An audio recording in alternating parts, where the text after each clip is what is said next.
Good morning, everyone. So, we are going to continue with our next lecture of chapter 1, some basic concept and mole concept. Last class हमने आपको and किया था कि किस term का क्या value है, क्या यूनिट है. ठीक है. इसमें एक और सा आपका इम्पॉर्टेंट टर्म आता है, वो होता है टेम्परेचर का जो यूनिट होता है उनके आपस में कन्वर्जन.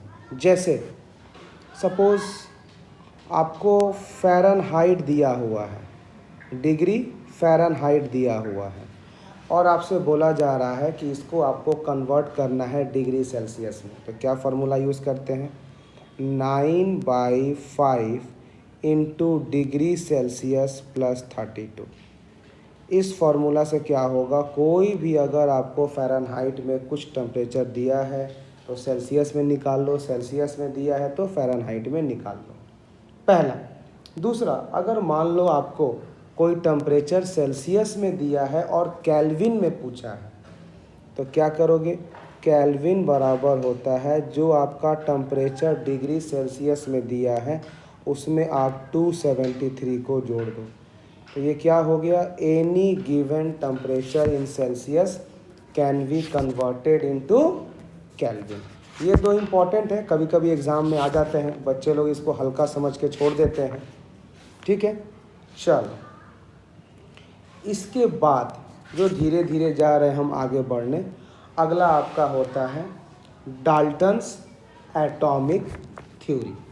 जो नेक्स्ट टॉपिक आपका रहेगा वो रहेगा what is Dalton's atomic theory.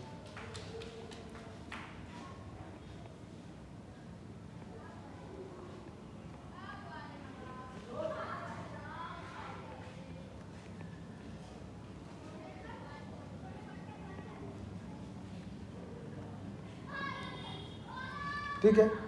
Dalton's atomic theory ने बहुत कुछ एक्सपेरिमेंट किया अबाउट एटम्स, मैटर्स, और इन्होंने कुछ कॉन्सेप्ट्स दिया.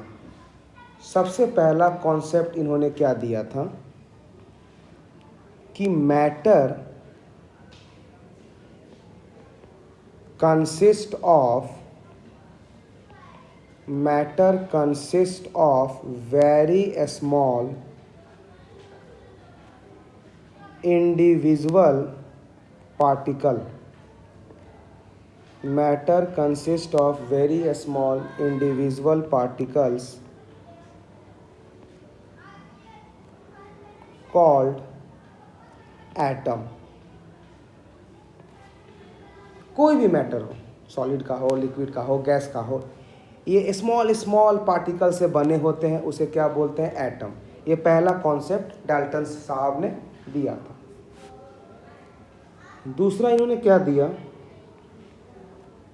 कि all the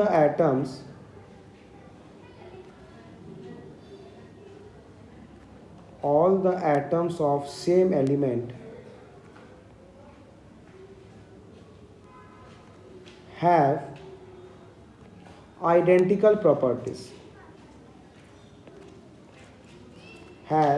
identical properties like size, mass, shape and so on. मतलब अगर एक एलिमेंट के एटम्स हैं तो उनके सब प्रॉपर्टीज सेम होंगे. मान लो कि अगर आपके पास 10 एटम है, 10 अगर सोडियम के हैं तो 10 का प्रॉपर्टी सेम. अगर 10 एटम कैल्शियम का है तो 10 एटम का प्रॉपर्टी सेम. बाद में ये सब फेल हो गया था, लेकिन पहले हम ये समझें कि इन्होंने क्या क्या कॉन्सेप्ट्स दिया. अगला पॉइंट उन्होंने क्या दिया था कि atoms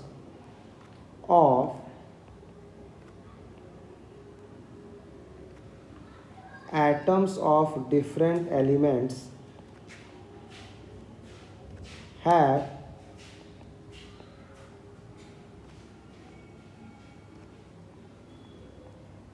different masses. Atoms of different elements have different masses and also have different chemical properties.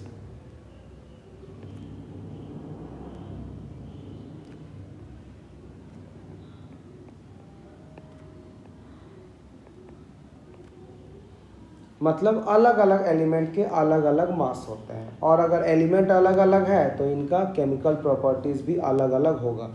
ये सारे कॉन्सेप्ट्स इन्होंने एक्सपेरिमेंट कर करके कंक्लूड किया था। लेकिन जब इन्होंने ये सारे एक्सपेरिमेंट किए थे ना, उस समय कंप्लीट इंफॉर्मेशन नहीं था, इसीलिए धीरे धीरे ये सारे कॉन्सेप्ट इनका फेल भी होने लगा था। चौथा,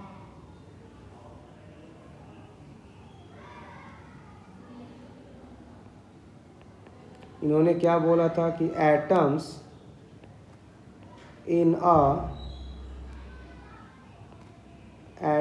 इन a chemical reaction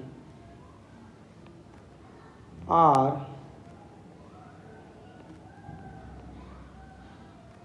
neither created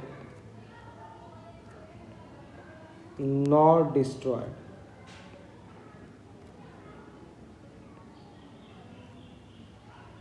कोई भी एटम्स नाइदर क्रिएट होता है नॉर ये डिस्ट्रॉय होता है।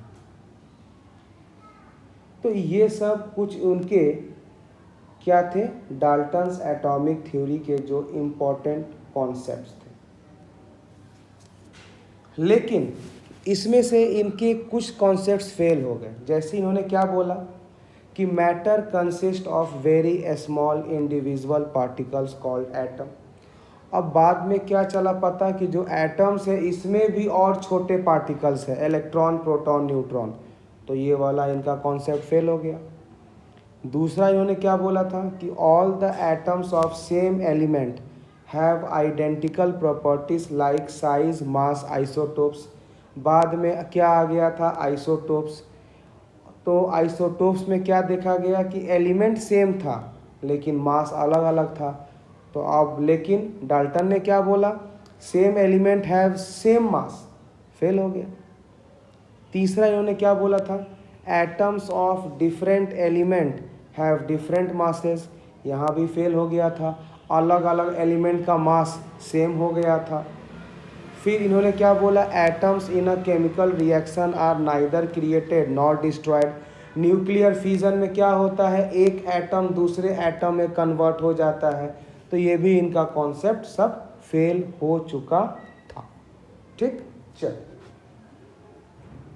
इसके बाद से जो आपका इम्पॉर्टेंट चीज़ जा रहा है आने, वो आपका रहेगा atomic mass, average mass, gram atomic mass, molecular mass. तो सबसे पहले हम जा रहे हैं बात करने मास। मास का जो पहला टॉपिक रहेगा वो हमारा है what is atomic mass.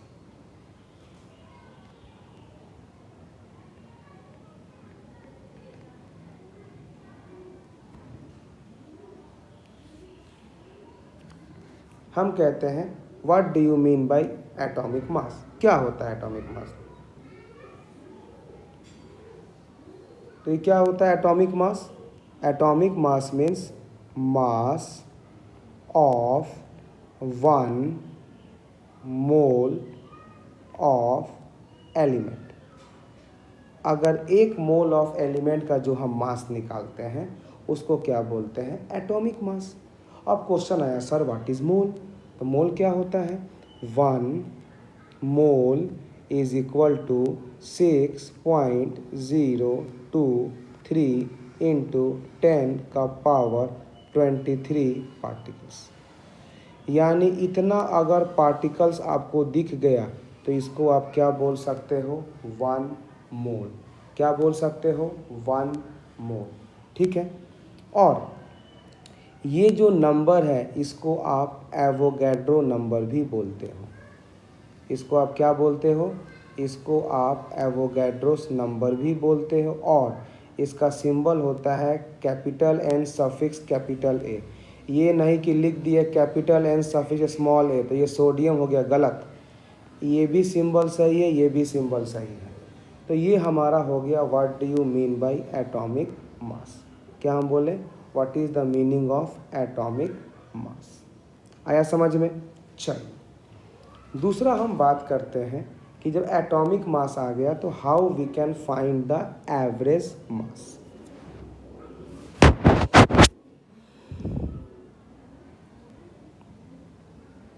Second जो टॉपिक हमारा है average atomic mass.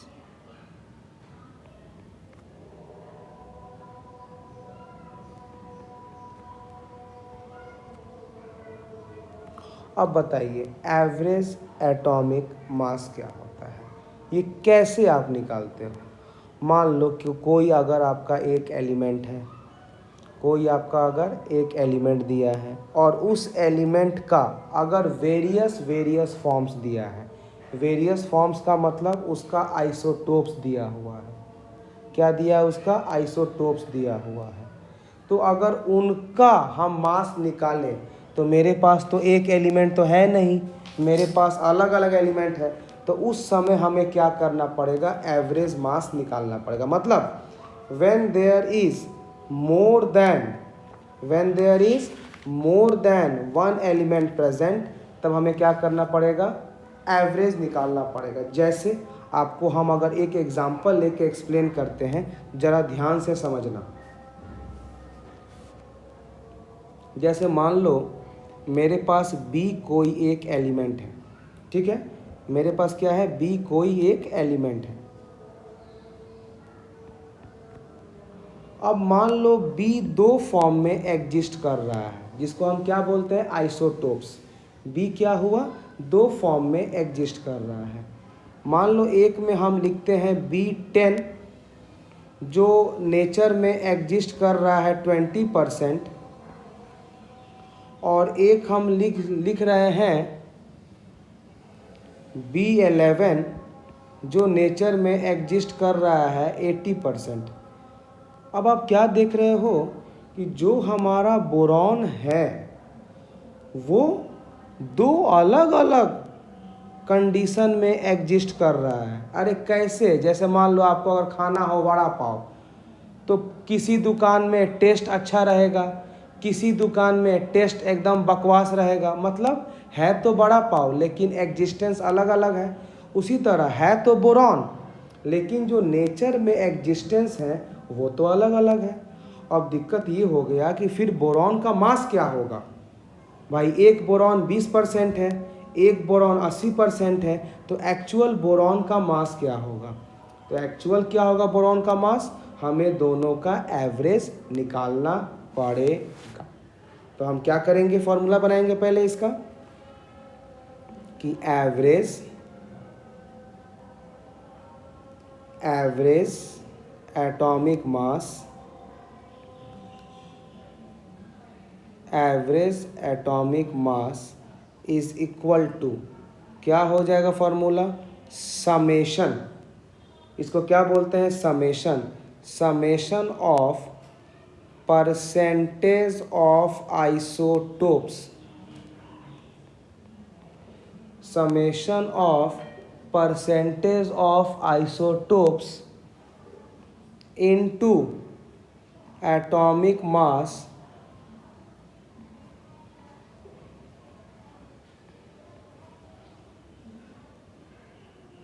Divided by summation of percentage of isotopes. ये फॉर्मूला से हम क्या करेंगे? एवरेज एटॉमिक मास निकालेंगे। अब मान लीजिए अगर ऊपर वाला क्वेश्चन है, हम निकाल रहे हैं average atomic mass of boron, तो कितना होगा? सबसे पहले क्या है? Summation of percentage of isotopes, यानी सबसे पहले बोरॉन हमारा 20% है, इनटू जो बोरॉन 20% है उसका मास कितना है? 10। समेशन का मतलब प्लस। अब दूसरा में आओ, दूसरा बोरॉन 80% है और इसका मास 11 है, तो ऊपर में हमने क्या लिख दिया? Percentage of isotopes into atomic मास, और नीचे क्या हो गया? Summation of percentage of isotopes. एक बोरॉन 20% है और एक बोरॉन 80% है। जब इनको आप पूरा सॉल्व करोगे कितना आ जाएगा? 200 plus 880 divided by 100, on solving you are going to get 10.8। तो ये हमारा हो गया बोरॉन का एवरेज एटॉमिक मास जब बोरॉन अलग अलग परसेंटेज में एग्जिस्ट कर रहा है। मान लो आपको एक और क्वेश्चन दे रहे हैं, आप बना के दिखाओ। जैसे एक और क्वेश्चन ले रहे हैं, अगर हमें एक क्लोरीन दिया है, इसको हम दो फॉर्म में एग्जिस्ट करवा रहे हैं। एक मान लो क्लोरीन है जिसका मास है 35, ये नेचर में एग्जिस्ट कर रहा है 75%। और दूसरा एक क्लोरीन है जिसका मास है 37 और ये नेचर में एग्जिस्ट कर रहा है 25%। हम कह रहे हैं कि जो ये क्लोरीन दिया है इसका एवरेज एटॉमिक मास कितना होगा। बस सिंपल फार्मूला अप्लाई कर दो ऊपर वाला, तो क्या होगा, एवरेज एटॉमिक मास बराबर, पहले लेफ्ट वाला क्लोरीन लो, कितना परसेंटेज है 75, और जो क्लोरीन 75% का मास कितना है 35, प्लस दूसरा क्लोरीन का क्या परसेंटेज है 25, और जो क्लोरीन 25% है उसका मास कितना है 37। तो ये ऊपर वाला क्या हो गया, summation of percentage of isotope into atomic मास, और नीचे क्या हो जाएगा, percentage, total percentage of chlorine. तो लेफ्ट वाला क्लोरीन कितना है 75% और राइट वाला 25%। इसको आप सॉल्व कर दोगे तो समथिंग आपका आ जाएगा 35.5। तो this is the average atomic mass of chlorine. आया समझ में? चलो एक और क्वेश्चन लिखो। अगर मान लो मैंने आपको अगर ये वाला एक क्वेश्चन दिया है, मान लो कोई अगर एलिमेंट ए है, ठीक, और ये ए वाला एलिमेंट अगर तीन फॉर्म में एग्जिस्ट कर रहा है, ठीक है। एक है ए जिसका एटॉमिक मास 10 है और जिसका परसेंटेज 30% है। दूसरा एक ए है जिसका एटॉमिक मास 12 है और ये 20% एग्जिस्ट कर रहा है। तीसरा एक ए है जिसका एटॉमिक मास 15 है, ये 50% एग्जिस्ट कर रहा है। तो हम ये कह रहे हैं कि जो ये ऊपर वाला ए है इसका कितना होगा एवरेज एटॉमिक मास। सब लोग यहाँ वीडियो को पॉज कीजिए, क्वेश्चन को नोट करो, 2 बार क्वेश्चन को देखो, एनालाइज करो, सॉल्व करो, फिर मेरा वीडियो देखना, तब जाके धीरे धीरे आपकी कॉन्सेप्ट और स्ट्रांग होगा। समझ में आया मेरी बात, हाँ या ना? तो हम क्या होगा इसमें, अगर हम इसमें जा रहे हैं निकालने एवरेज एटॉमिक मास, तो कितना होगा, सबसे पहला ए कितना है 30%, और जो ए 30% है उसका मास कितना है 10, प्लस दूसरा जो ए कितना है 20%, जो ए 20% उसका मास कितना है 12, तीसरा कितना ए है 50%, और जो ए 50% उसका मास कितना है 15। तो ये हमारा ऊपर का क्या हो गया, percentage of isotopes into atomic मास, और नीचे क्या होता है, टोटल परसेंटेज ऑफ आइसोटोप्स। यानी एक है 30%, दूसरा है 20%, तीसरा है 50%। जब इसको आप पूरा सॉल्व करोगे ये समथिंग आपका आ जाएगा 12.9।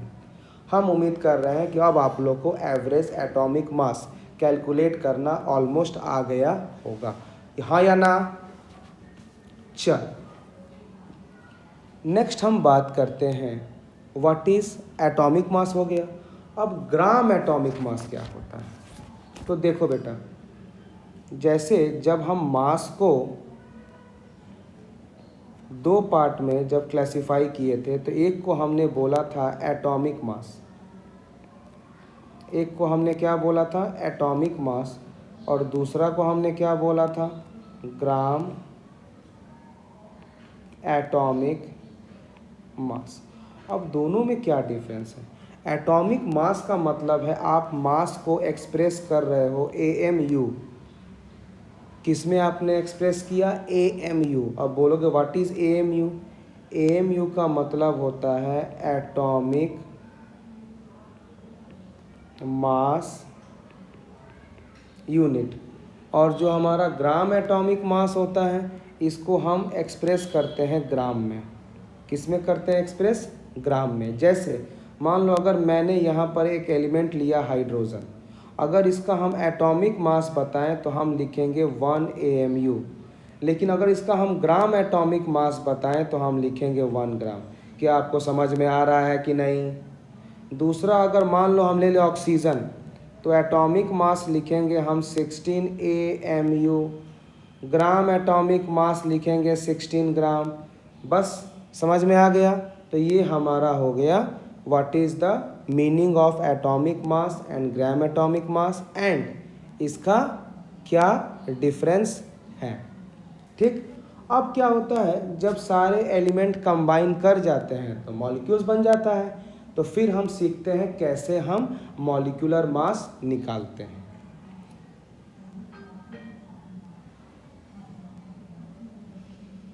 तो नेक्स्ट टॉपिक हम जो जा रहे हैं बात करने वो हमारा है व्हाट इज मॉलिक्यूलर मास।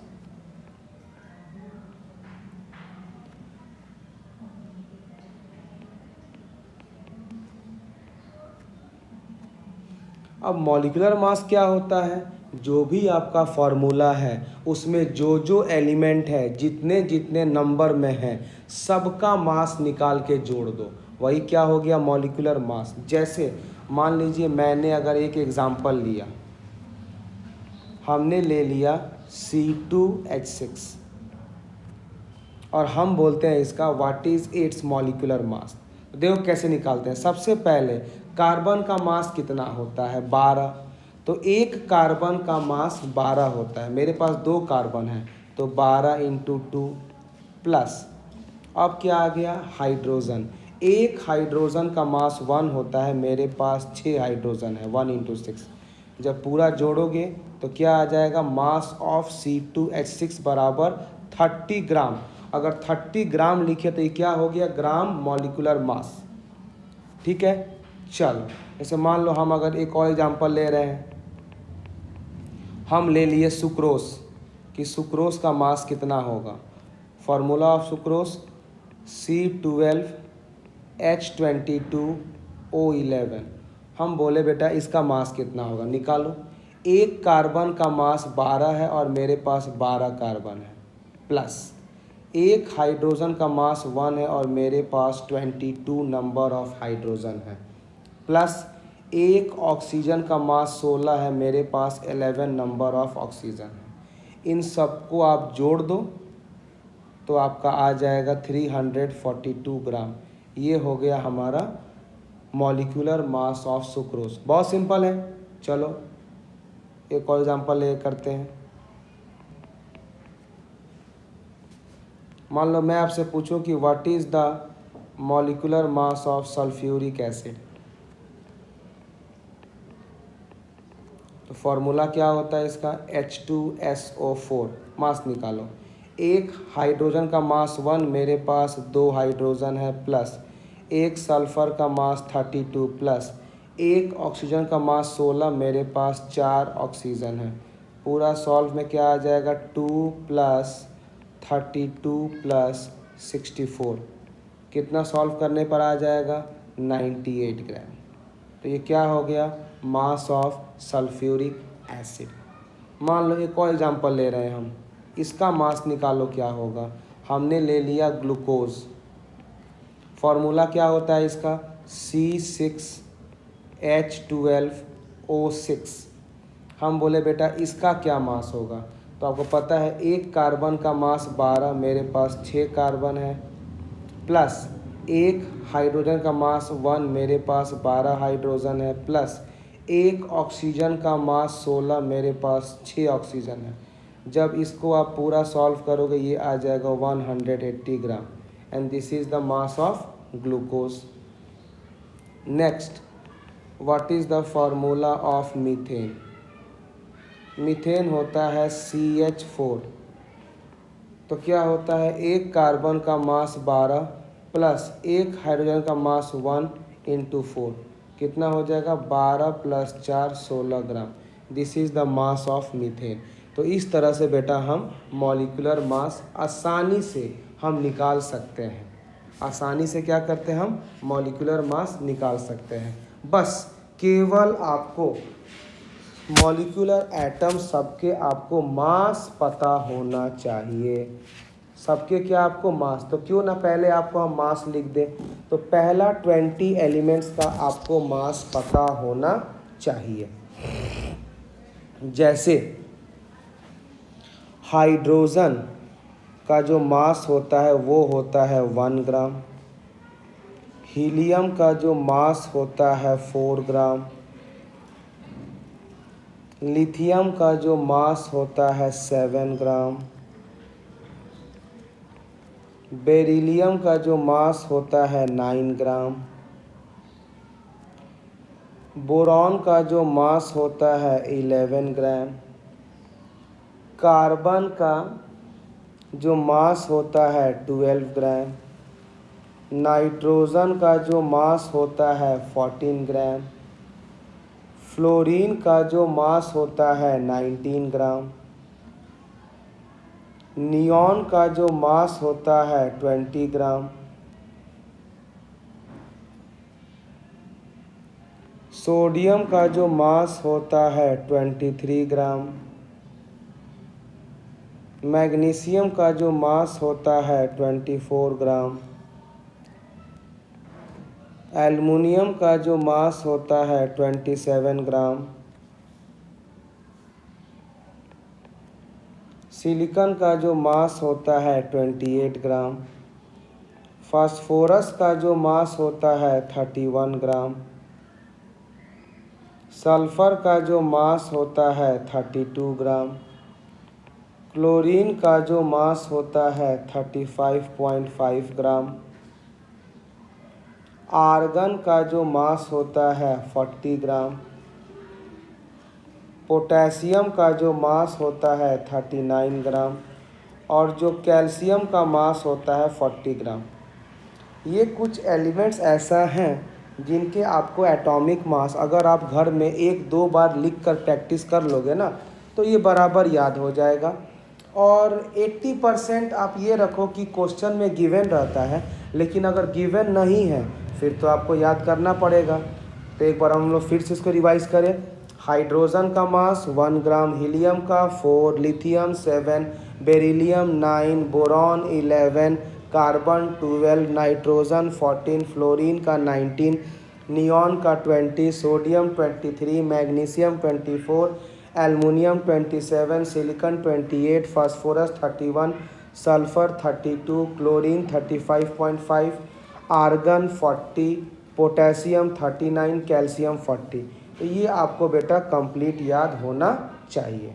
तो नेक्स्ट लेक्चर में we will be starting with mole concept. Okay, चलो तो हम नेक्स्ट लेक्चर चालू करेंगे आपका मोल कॉन्सेप्ट से। Thank you.